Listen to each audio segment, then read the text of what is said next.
I love this about my brain. I like the fact that I don't give a shit about any of these games. My brain devotes no mental energy to any of this stuff until I can play it. How's it going, everyone? Welcome back to my channel. If you're new here, my name is Justin. You've seen the thumbnail, you've seen the title, and it might not be as self-explanatory as it seems, but this is how I get some of my weekly gaming news from a channel called Skill Up, and the video is This Week in Video Games.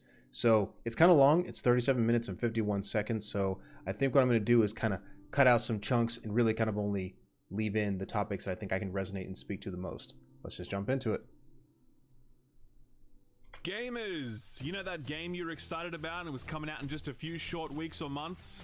It just got delayed. Relax, I'm not talking about God of War Ragnarok, though we'll see about that. I'm talking about pretty much every other 2022 God of War is still out there. An absolute buttload of them got delayed this week. It's delay announcement carnage. There aren't enough delayed.jpegs on all of God's green earth to keep up, and I'm just terrified that we're in for a repeat of February 2022, where every big game gets delayed into next February. I get chills just thinking about it. I'm trying to think. February 2022. What was that? Horizon Forbidden West, I think Sifu, and then Elden Ring. I think that's what he might be referring to. So I haven't, and this is why I watched this channel, right? Like I didn't really hear about any game delays, but something I've kind of mentioned on different live streams that I've done is that I'm not really, as outside of maybe videos like this, I'm not that tapped into gaming news. Like I rely on videos like this and maybe some stuff on Reddit or Twitter, but I'm not so dialed in that I focus on this. So if there's been a lot of game delays, I haven't noticed. About that. While the big hitters of 2022 all vacate the field, they leave plenty of room for indies to shine, and shine they have. This month has seen some absolute bangers coming from indie studios and labels. Stuff like Cult of the Lamb and Rollerdrome. Holy shit, I can't wait to talk more about that one. Before that though, let's spend some time perusing the headlines. There's usually some interesting stuff in there. SpongeBob. Why don't we start with that war of words between Sony and Microsoft? You know, the one where Sony argued that it would be impossible to ever compete with Call of Duty because it's so good. And Microsoft are all like, nah man, it's really shit. We're just paying $70 billion for it because we feel sorry for it. This I had heard, so I didn't hear the corporate statements between the two, but I did hear the sentiment that, like, I think Sony was trying to block it because essentially they were like, no, Call of Duty, we can't lose this. But then Microsoft is just like, no, it's not that big of a deal. It's just this minor Call of Duty game. Such as the awkward posturing that the regulatory approval surrounding the Activision Blizzard acquisition has birthed, it's been a true sight to behold, and it only got better this week when Microsoft responded to Sony's insinuation that Microsoft buying Call of Duty would be somehow unfair or anti-competitive. Microsoft wrote, quote, "Considering that exclusivity strategies have been at the very core of Sony's strategy to strengthen its presence in the games industry, and that Sony is a leader in the distribution of digital games, Sony's concern with possible exclusivity of Activision's content is incoherent to say the least." End quote. Boom. They got you. They got you. PlayStation, you got to take the L on that one. First off, we knew what you were up to, and second, they got you. And I'm not even an Xbox like fanboy. I'm not even one of them, but I call it like I see it. They got you clean. Uncle Phil don't take no shit. To be clear, I do not have a horse in this race, and I genuinely believe me either. I don't play any of them games. Are a truly detestable breed of mouth-breathing subhumans. But I think we can all agree that it's pretty funny when the brands start fighting amongst themselves. That's the sort of monkey fighting Simpsons meme we can all get behind, right? Anyway, it got better when Xbox dropped this little nugget. Sony might be paying developers to keep their games off Game Pass. To again quote Microsoft. All right, before he even says anything, let's just call it like we see it, right? We're gonna keep this theme going. That is 100% happening. Like, I know it's alleged, like, oh, maybe. That's 100% happening because it's like, it's almost, I don't know. Let me let him finish his statement and then maybe I'll chime in. But yeah, absolutely. Indeed, Microsoft's ability to continue expanding Game Pass has been obstructed by Sony's desire to inhibit such I'm here growth. for the news. Sony pays for blocking rights to prevent developers from adding content to Game Pass and other competing subscription services, end quote. Now, as juicy as this sounds, it's not actually a striking revelation. This was apparently revealed during the Apple vs. Epic court case some time back. Right. And even then, it's been common knowledge that Sony has paid premiums to certain publishers to keep certain games off Xbox hardware. So if this is is true, and it probably is. Probably it's actually a fairly common tactic used by all console manufacturers as they try to lock down an exclusive third-party lineup.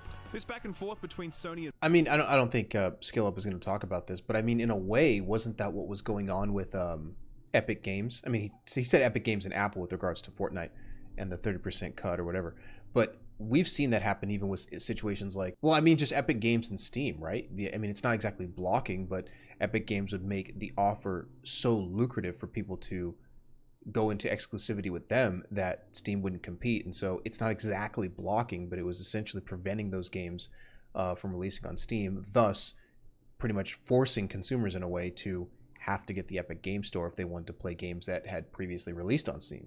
And Microsoft exists in large part because Sony is anxious about the potential loss of Call of Duty appearing on their hardware.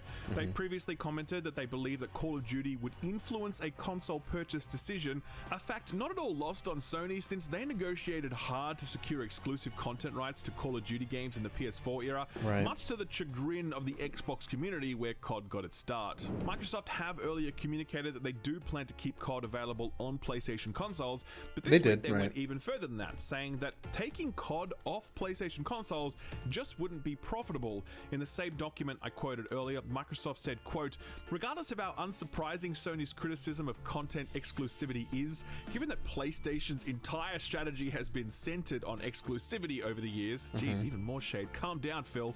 "The reality is that the strategy of retaining Activision Blizzard games by not distributing them in rival console shops would simply not be profitable for Microsoft. Such a strategy would be profitable only if Activision Blizzard's games were able to attract a sufficiently large number of gamers to the Xbox console ecosystem, and if Microsoft could earn enough revenue from game sales to offset the losses from not distributing such games on rival consoles." And so there were two games that are coming to mind, and I'm going to sound a little scatterbrained when I talk about this, but I want to get this thought at least out of my brain. One game that comes to mind is something that I still hold a little bit of a grudge against, a playful grudge, but it's Tomb Raider, because I bought Tomb Raider for the PS3.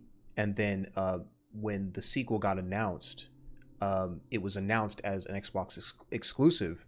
And what was it? Crystal Dynamics, I think, that did that game.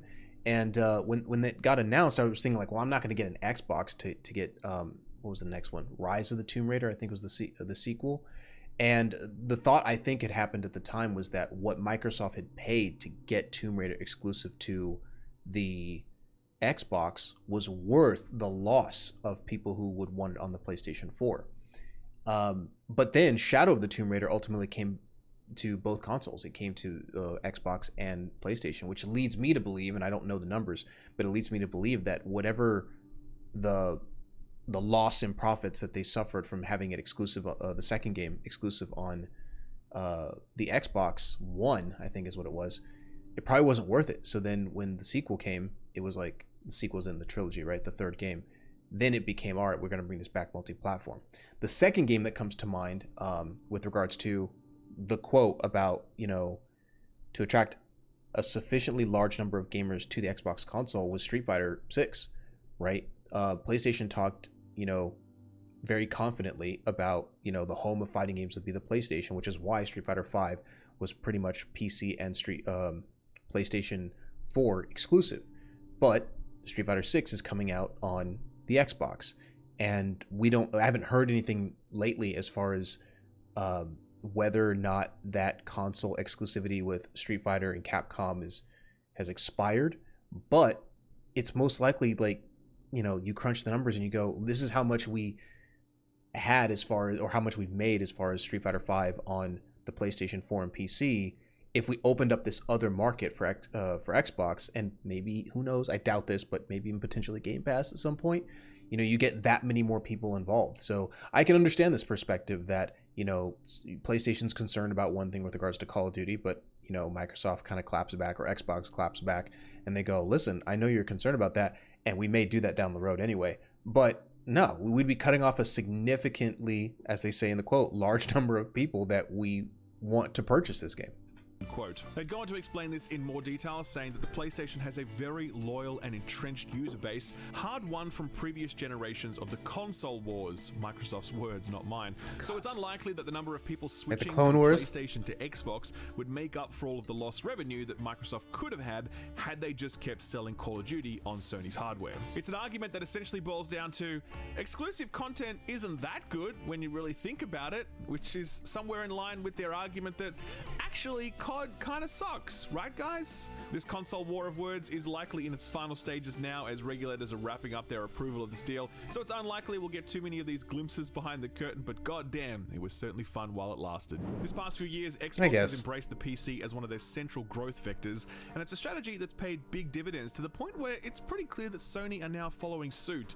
In addition to ports for some of their biggest titles like Horizon Zero Dawn, God of War, and Spider-Man, Sony also recently purchased PC port house Nixxes Software. Further solidifying this commitment to the PC platform, Sony have just launched a new section on their website that showcases their current and upcoming PC titles, and if a recent leak is accurate, we may expect a Sony PC games launcher on the way as well. Video Game Chronicle confirmed the presence of files in Spider-Man's PC port that make reference to a launcher, as well as hints that you'll be able to access your PSN account while playing PlayStation games on PC. This means that friends list and trophies would be included, a huge deal given that these things are some of the biggest reasons people stick with platform ecosystems over the long term. Absolutely. This sort of stuff does feel a little inevitable given PlayStation's current trajectory, so I reckon watch this space.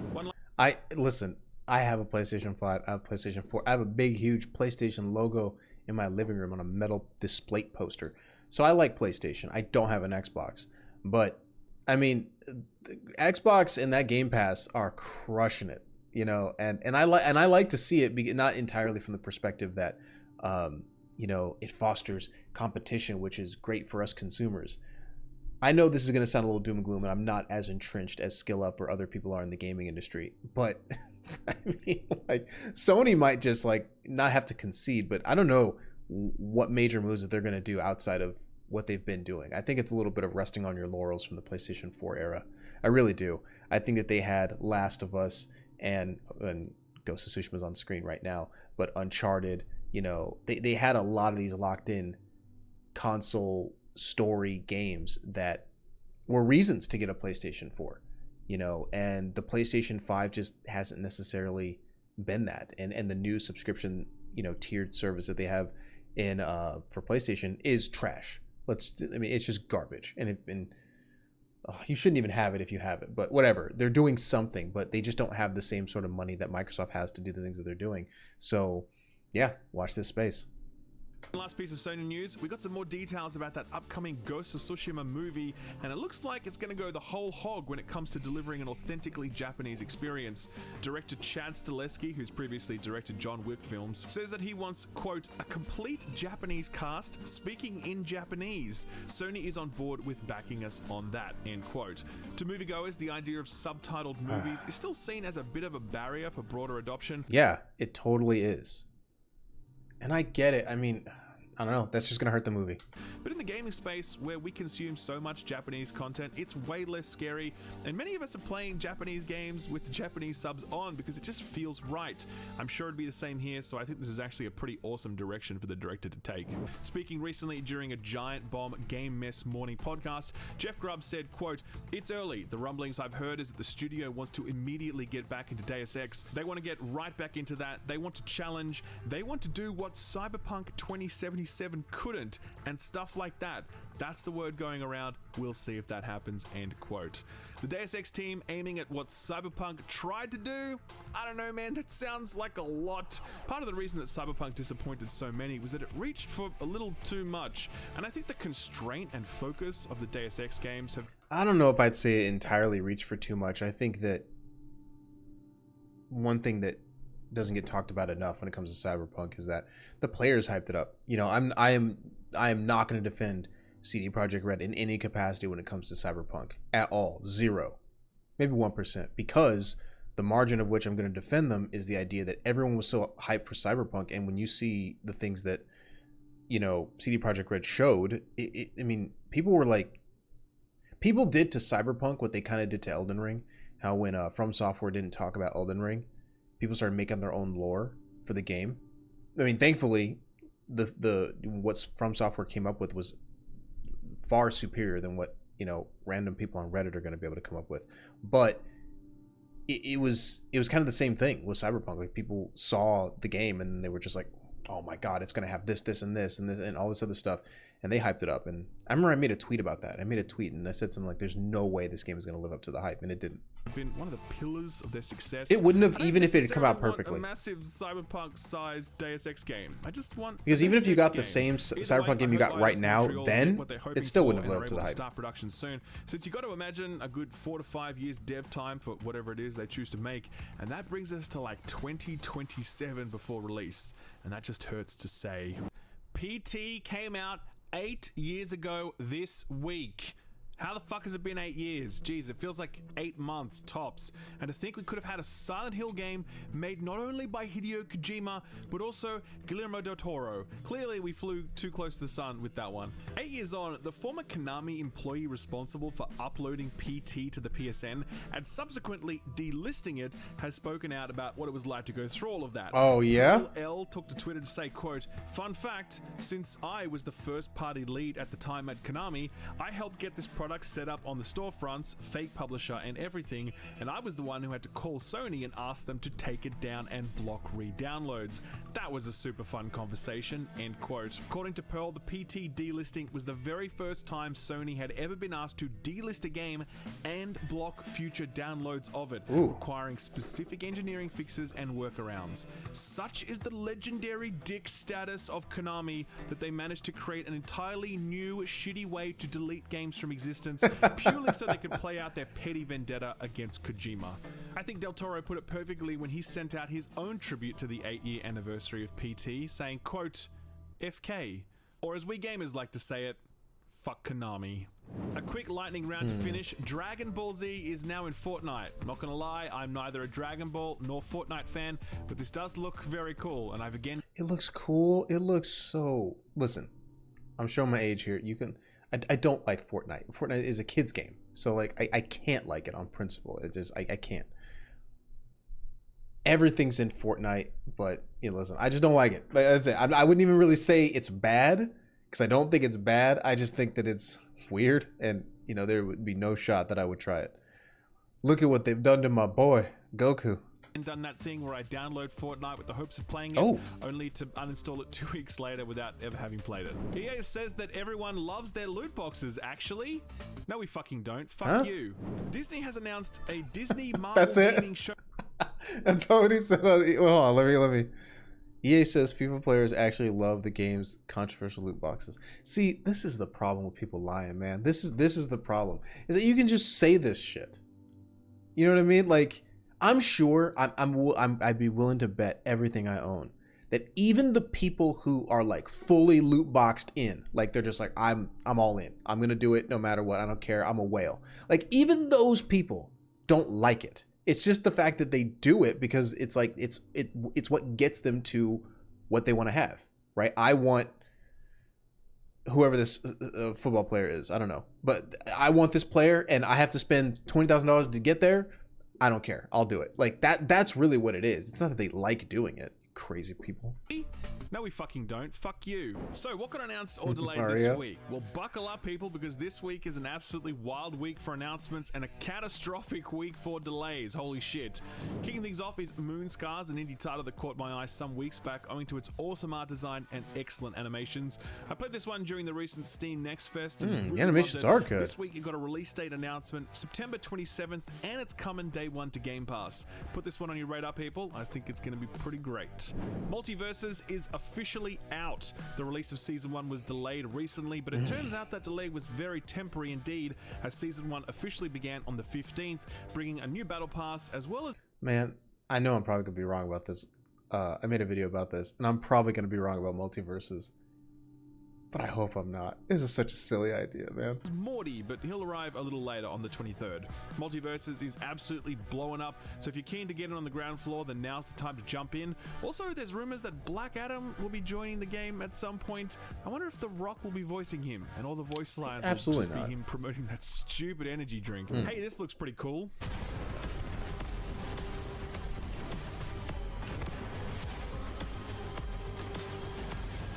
I think I've seen this before.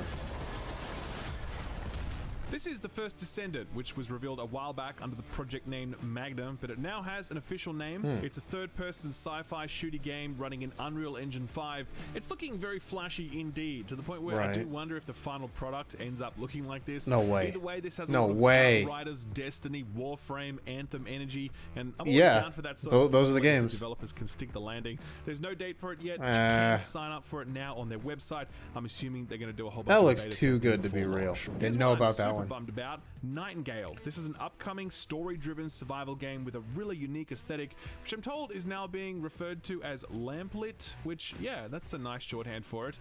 This one comes from a bunch of ex-BioWare developers setting up their own studio led by BioWare veteran Aaron Flynn. I spoke with him while I was in LA about Nightingale, and he shared with me some really interesting stuff that's not out there yet, so I won't spoil it, but it definitely piqued my interest and made me really pumped to see more. Sadly, I'm going to have to wait a bit longer for that, since the game was meant to launch into early access sometime this year, but it too Didn't has know now about this slipped one. into I mean, I've heard 2023, of no it, new date but yet. didn't know it was supposed to be released this year. Remember this one? Nope. So this is from Patrick Soderlund's studio. He used to be the number 2 man at EA before he struck out on his own, raising a bunch of money and setting up Embark Studios. Oh, yeah. He thought that they were working on just Ark Raiders, which is still pretty mysterious, but it has this very cool lo-fi sci-fi thing going on, almost War of the Worlds meets Destiny. Turns out this wasn't the only thing that Embark were working on. They were also developing a team-based competitive shooter. The plan was to launch Ark Raiders first and then the team shooter second, but given their resource constraints, Embark have decided to flip this and will now launch their team shooter first. Ark Raiders gets pushed to an unknown date in the future. They say it's going to be 2023, but Let me see here. Ark Raiders is an ambitious game. We'll be using this extra time to expand the experience and allow it to reach its fullest potential. I wonder if they're going to pull like a Halo or a Fortnite, where this game is free and they use the microtransactions to kind of further fund the single player. Let me see. Did they say free? constraints, Embark have decided to flip this and will now launch their team shooter first. Team shooter, so not multiplayer. Well, I guess it would have to be multiplayer. So it would have to be. But yeah, so multiplayer. 23, but it kind of feels like this is going to be 2024 or beyond. Deliver Us Mars is the follow-up to the well-received Deliver Us the Moon. They're immersive sci-fi thrillers where a lone astronaut has to make their way through abandoned space colonies, or at least they hope they're abandoned. Deliver Us Mars was targeting this year, but will now launch. Didn't even hear about this one. 2023. I mean, I think a lot of these But games wait, there's more.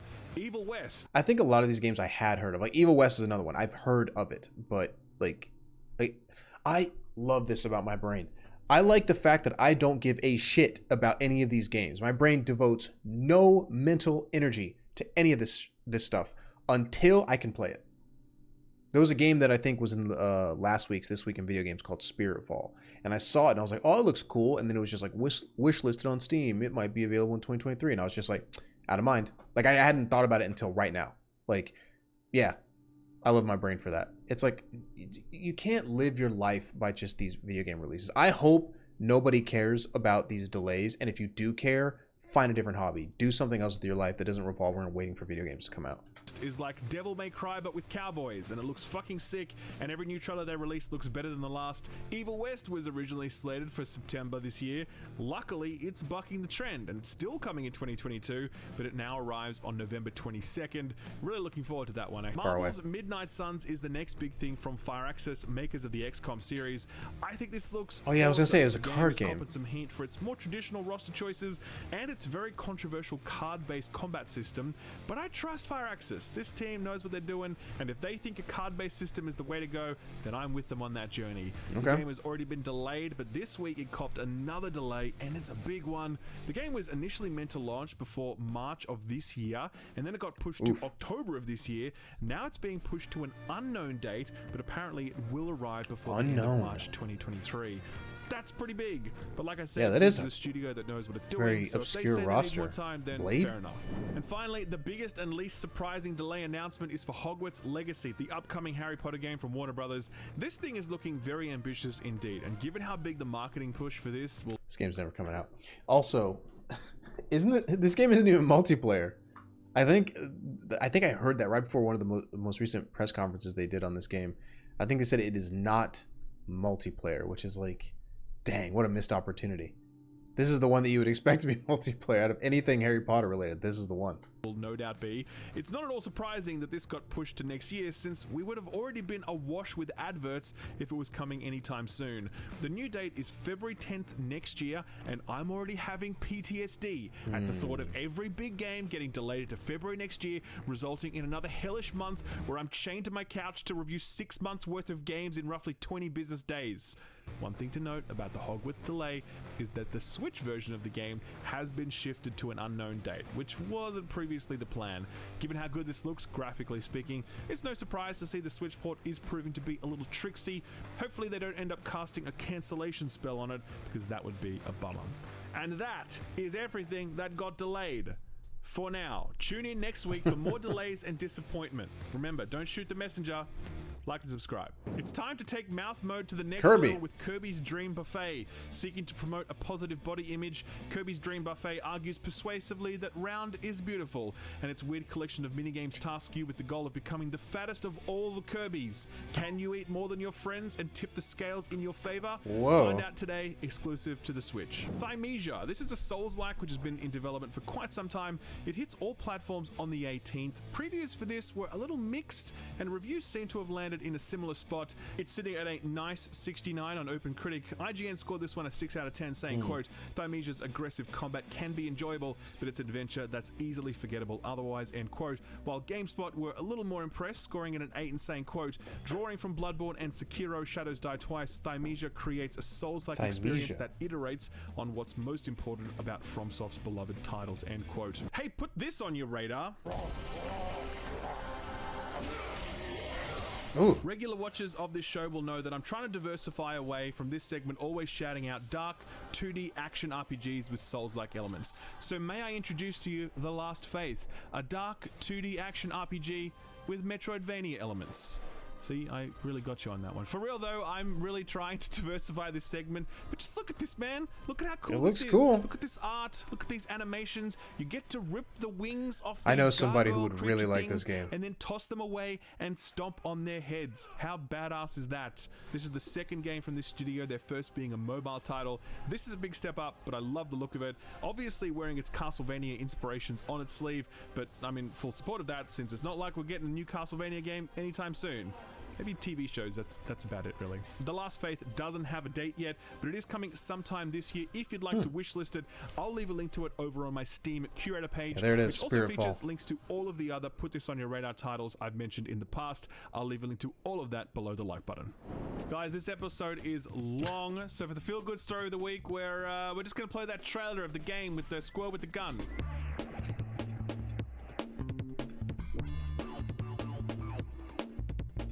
Yes, this is an actual video game that was revealed this week. It's innovatively titled Squirrel with a Gun, allowing you to harass civilians and execute people with sick combos like this. Execute him?